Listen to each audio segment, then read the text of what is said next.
Hello there guys. Today I have got one of the biggest model kits that I've ever had, I think. This was very kindly sent to me by Verifier, which is a Chinese model company who have been operating since 2016, but I've only recently heard of them. And they sent me their 1:350 scale Musashi for review. Looking at Verifier's ScaleMates entry, they seem to focus on 1:350 and 1:700 scale ship kits and detail upsets. So we'll see what's in this box. This is the Deluxe version of the kit, so it includes everything that you get in the standard version, so I can show you what you would get if you bought that kit, but it has additional resin 3D printed and photo etched extras, plus a wooden deck. As you can see, this box is huge and doesn't really fit on my desk, so I've misused my camera's panorama function to get you a full shot of that. Before we open the box, a little bit of history on the Musashi. It was a Yamato class battleship commissioned by the Imperial Japanese Navy in 1942. She was based in the South Pacific but saw little action throughout 1943 until she was torpedoed by an American submarine in early 1944. At this point she returned to Japan for extensive repairs and also had her anti-aircraft defence massively upgraded at the same time. I'm not sure if this kit represents the pre or post upgrade version, but Wikimedia has these very handy diagrams here of the different versions, so we can compare those with instructions when we get there. The Musashi was present at the Battle of the Philippine Sea in June 1944, but did not encounter and therefore did not engage the enemy. On the morning of October the 24th, 1944, at the Battle of Lake Gulf in the Philippines, Musashi was heavily damaged by multiple torpedoes and bombs dropped by Helldivers and Avengers from the USS Intrepid. In the afternoon of the same day, Hellcats and Helldivers from the Essex and the Lexington scored more bomb and torpedo hits on her, followed by Helldivers from the Enterprise and additional aircraft from the Intrepid, the Franklin and the Cabot. Estimates vary, but it's generally recognised that the Musashi suffered around 10 bomb hits and 19 torpedo strikes during these attacks.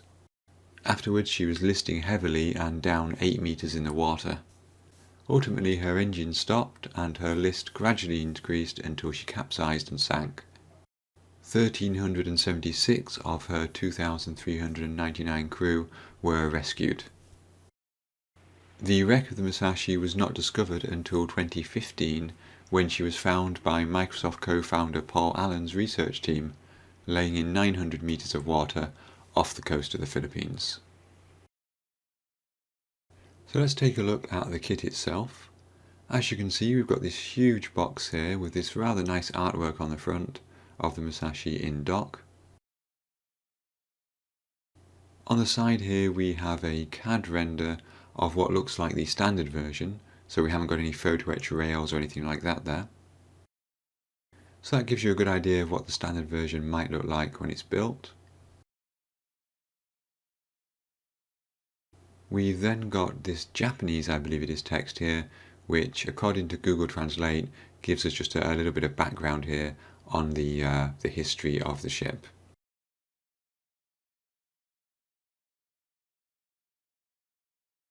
On the other long side we have these colour top and side views, and looking at that top view there, I would say that looks more like the 1944 post-upgrade version of the ship. We can see the extra anti-aircraft guns there around the sides. The box is pretty much stuffed with plastic, with the instructions here and the contents list on top. I'll take all of these out and then we'll go through them bit by bit. Let's start with the instructions. I will try here to avoid the glare from them. So on the front there we have the box art represented again, and we've got an English language description this time of the history of the ship.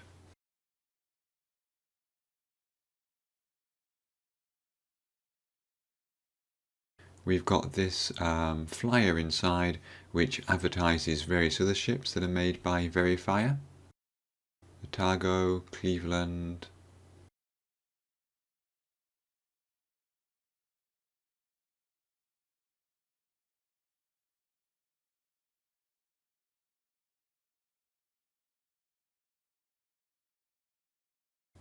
North Carolina, and then the Musashi here on the back.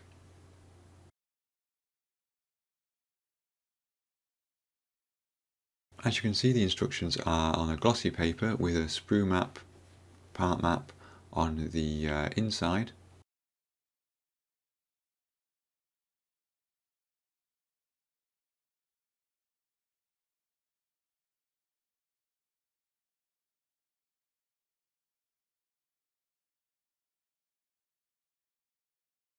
And then over the page, the first thing we start with here is the construction of the aircraft. I believe the Musashi had between 6 and 7 aircraft on board, and you can see here we've got the Pete floatplane and the Jake floatplane. I'm not quite sure what those different colours mean there on the parts. Is it just to differentiate the pieces from one another? I'm not sure. I'll have to have a look at that in a moment. On the second page here, we're building up the catapult for the aircraft, and then we're moving on to what looks like some of the defensive guns.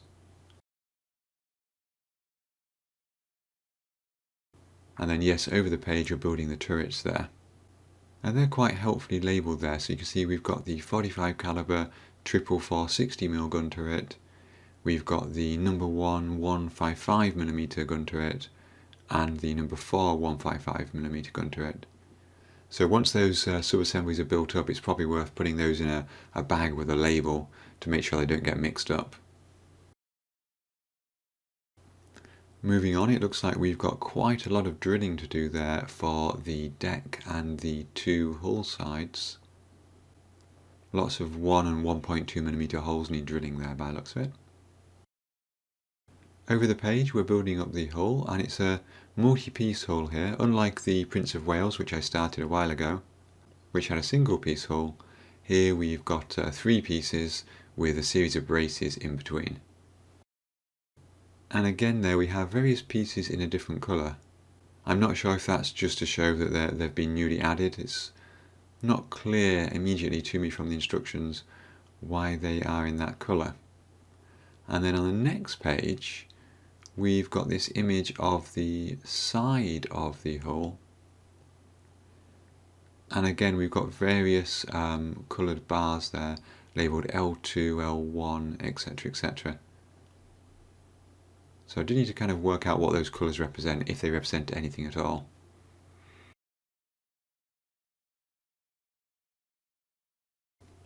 Over the page again, and you can see we are building up the stern, and we've added some lifeboats there. One thing you'll notice is that these instructions are the same for the standard and the deluxe version. So if we're building the deluxe version, while we're going through this, we'll need to reference the supplemental instructions, which I'll show you in a moment.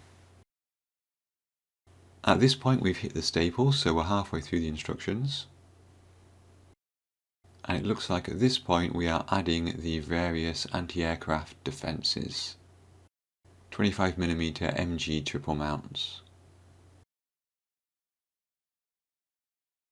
Our main mast is there. I think that is plastic rather than photoetch in the standard version. It certainly looks thick enough to be injection moulded plastic. Then we move on to the main superstructure with the bridges.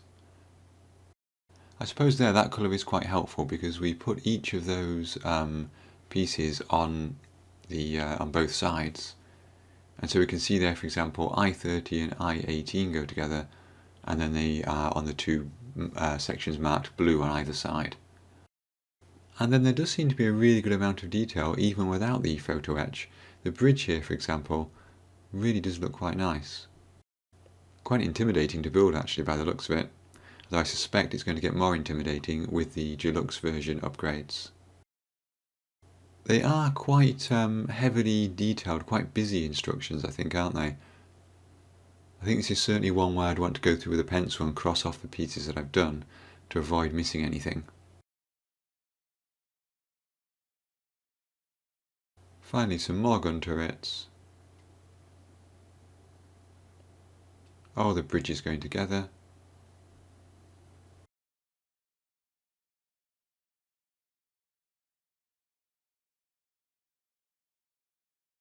and a CAD image here of the final model. So we don't really have numbered steps in those instructions, but they did seem reasonably short actually. Of course, each step or each page certainly had a lot of new parts to add. On the back here we've got the colour profile. I thought those paints at the top with those C numbers were Mr. Hobby paints, but when I looked them up I didn't get the same colours. But then again, I know there are several versions of Mr. Hobby paints, so that may be what they are. Either way, we have a combination of IJN grey and dark grey as the main colours for the decking and the ship, plus colour guides for the included aircraft and the lifeboats.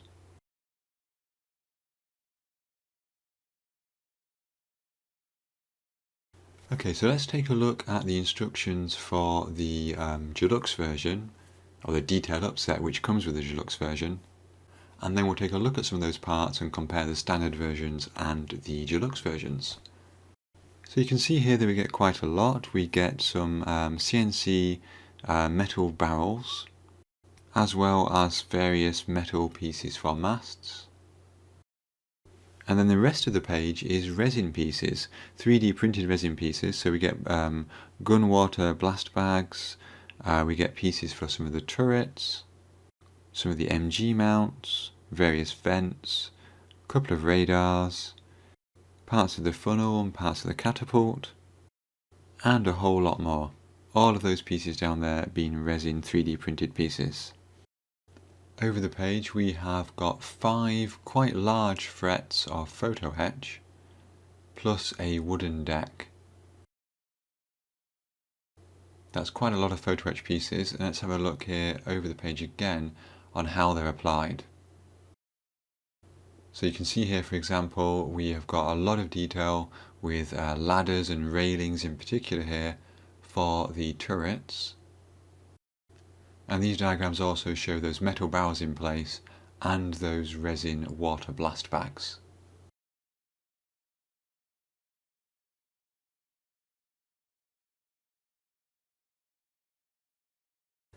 And then moving down the instructions, we can see we've got a few extra details for the 25mm MG mounts. And they've got to be tiny surely. We've got some small pieces on the back there. In 350 scale they are going to be tiny. Over the page again, and we've got this. This is a really impressive image. Look at this. So much detail here, but it is equally, to me at least, a little bit intimidating. This is not just lots of photoetch, but lots of photoetch bending required here as well for things like the ladders and the safety rails. But wow, you'd be very pleased with yourself once this was done, wouldn't you? And again here around the funnels and the gun positions, lots of railings, all photoetch. And then some more on the side of the hull here, with sort of support beams and so on around the lifeboat stations. Incredible detail on this. And there we have that bridge area with the funnel, complete with a photoetch and the resin parts. All the gun turrets there in that beige colour are resin. Very similar at the stern and the bow. And then the catapult for the aircraft. And even the aircraft have a couple of photoetch parts. You can see in the image there we've got photoetch pieces for the propellers. And by the looks of it, for the canopy as well. So that was a quick look at the detail up instructions. Let's have a comparison now between the detail up set and the standard instructions. So here we have the standard instructions with one of the Mitsubishi float planes. You can see the various plastic parts there, all labelled IF. And then if we look at the detail up instructions, we just slide those into place. So they make it very clear here. We've got the kit IF20, which is the original piece. But that arrow there at the top, Mitsubishi F1M2 Part A, suggests to me that that is a resin part there that goes in there. So that's an extra detail up part. Equally over here on the right hand side we have got kit IF6, which is the spinner, but D73, which is a photo etch part. And by the looks of it, E100 there, which looks like a photo etch part to hold on the floats. So let's look at another example. Let's look at the turrets. These are the detail up instructions for the triple 460mm gun turret. And you can see here again it's labelling any part that's part of the standard version as kit, so kit D34 there.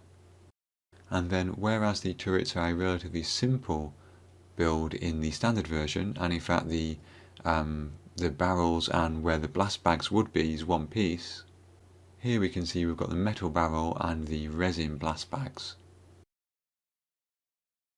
So let's have a look back in the box, and the top is dominated by the two side pieces here, and it looks like we've got some photo etch under there. Then we have a wooden deck and a decal sheet, and these plastic sprues are quite tightly packed in here, so what I'm going to do is empty this box and come back with them individually. One thing I did notice when I'd done that is that the bottom of the box had lots of small pieces of plastic in it. Many of these just seem to be the extra sort of bits off the sort of like the release points from the sprue, so no parts there, but there were at least a couple which were clearly parts and have therefore broken off the sprues in the bags and then escaped the bags. So that is something to be aware of. Let's start by looking at the plastic pieces, because of course those are more common. Here we have one of the two side of the hull pieces, and you can see there's plenty of detail on that even at this scale. Very different to the very smooth Prince of Wales hull that I saw in the old Tamiya kit. This to me looks very good for 3/50 scale. On the inside you can see plenty of marks there for the holes we'll need to drill. Now I'm not going to show you every individual sprue, but we'll take a look at a few and we'll take some close-up looks as well. So here we have sprue IL, which contains the lifeboats. And if we zoom in closer, you can see we've even got the wooden planking detail on the decks of those, as well as detail along the side, and you can see how small that is by comparing it with my fingers which are in the shot. Looking at sprue IG here, this is the one with the catapult and the aircraft parts. So again, quite small parts, but if we zoom in we can see we've got panel lines on the aircraft.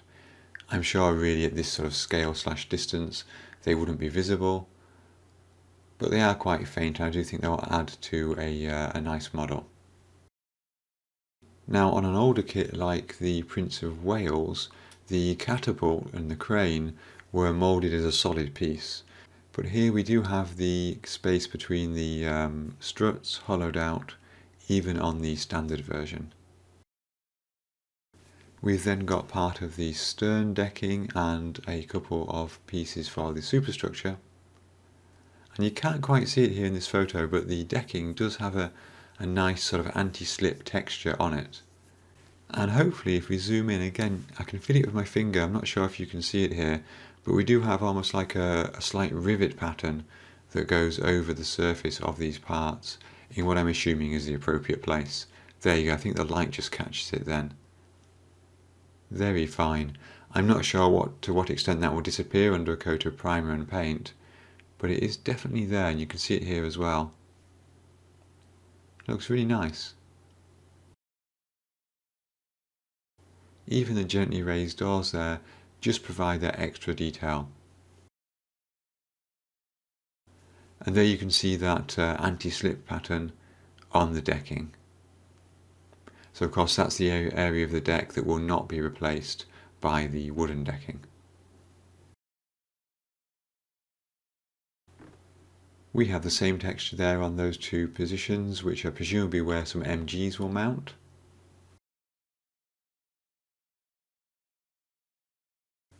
Now here is the last sprue that I'm going to look at, and I'm not going to take this one out of the bag because unfortunately if you look at the bag here you can see it's got lots of sort of minor little dents and tears in the surface of the bag, and unfortunately if we look inside we can see there are a couple of pieces that have actually been broken. Over here for example we can see in that piece behind it actually has a snapped leg there or something. So it does look like some of these pieces, they are quite fragile, but they've been broken with the way the sprues are being put in the box. And again here we've got a floating part here that's obviously broken off and is now wandering around on its own inside that bag. Now let's move on to the photo etch, and we have got 6 photo etch frets here. 5 of them are from the Deluxe version and 1 is from the standard version. And that one with the standard version is fret Y, which is this one here I believe, which is the railings from the main deck. It's quite hard to show you this because of course it's protected with plastic and that tends to catch the light, but you can see we have got a significant amount of photo etch to add to the model. We've got a bag of metal parts here. These include the thinner brass parts, which are things like the ensign poles and various barriers, I think, and things like that. And then we've got the bag here of gun barrels. So as you would expect, a turned gun barrel with no seam line. Next up we have some bubble wrap, which is protecting some 3D printed parts. They're all in this dark brown grey resin and in their individual bags. Generally speaking, these seem to have been well protected by the structures that they're contained within. I will take some of these out and have a close look in a minute, but we can see we've got the blast bags there in the bottom centre, turrets on the bottom left, more turrets in the top centre, and in fact more turrets again on the right hand side. Finally, let's take a look at how some of these detail up parts might enhance the kit.